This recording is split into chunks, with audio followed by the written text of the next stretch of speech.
Kabi-kabilang sunog ang sumiklab sa pagsisimula pa naman ng Fire Prevention Month.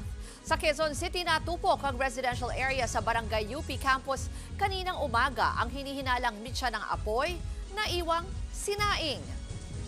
Para bigyan tayo ng detalye live mula sa Quezon City, nasa frontline ng balitang yan si Ian Suyu. Ian, ano ba ang update dyan at fire out na ba?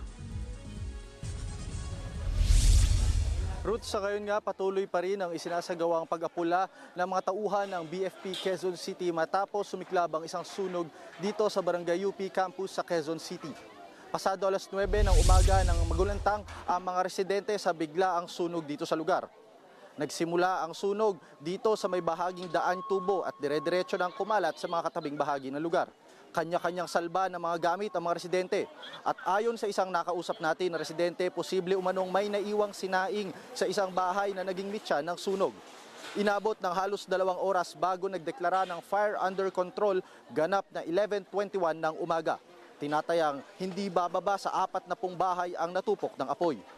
Higit 200 pamilya rin ang apektado sa sunog.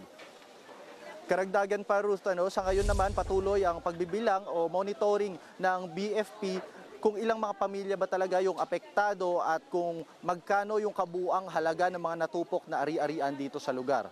At kanina rin may isa pang na-recover na high-powered firearm sa isa sa mga bahay na nasunog dito. Patuloy namang inaalam ng QCPD kung sino ang may-ari ng nasabing baril at kung may lisensya ba ito. Iyan yung sinasabi mo, no? Vine-verify pa yung mga number ng affected families, pero yung initial report mo na 200, medyo marami yan, ano? Kamusta na sila? Nasaan na sila ngayon? Ruth, karamihan nga sa mga residente nandito pa na sinusubukang tignan yung mga bahay nila na nasunog kung may maisasalba pa ba silang mga gamit. Pero nakita rin natin kanina yung mga barangay, tauhan ng barangay na nagsasagawa na ng head count para mabilang talaga kung sino-sino mga residente yung bibigyan nila ng tulong at kung saan yung evacuation site na paglalagyan or pagpupuntahan nito mga nasabing residente.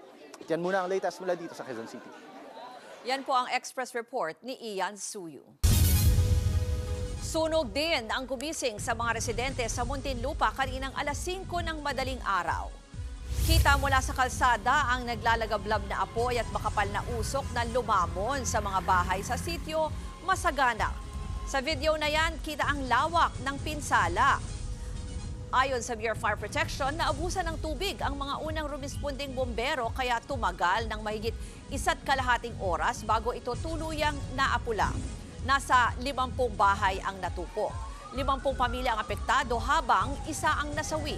Tukoy na ng BFP kung saang bahay nagmula ang apoy pero inaalam pa rin ang sanhi ng sunog. Mga kapatid, ako po si Ruth Cabal. Maging maalam at may pakialam sa mga may init at rumaratsyadang balita sa Frontline Express. Para maging updated sa balitaan, mag-subscribe lang sa social media pages ng News 5.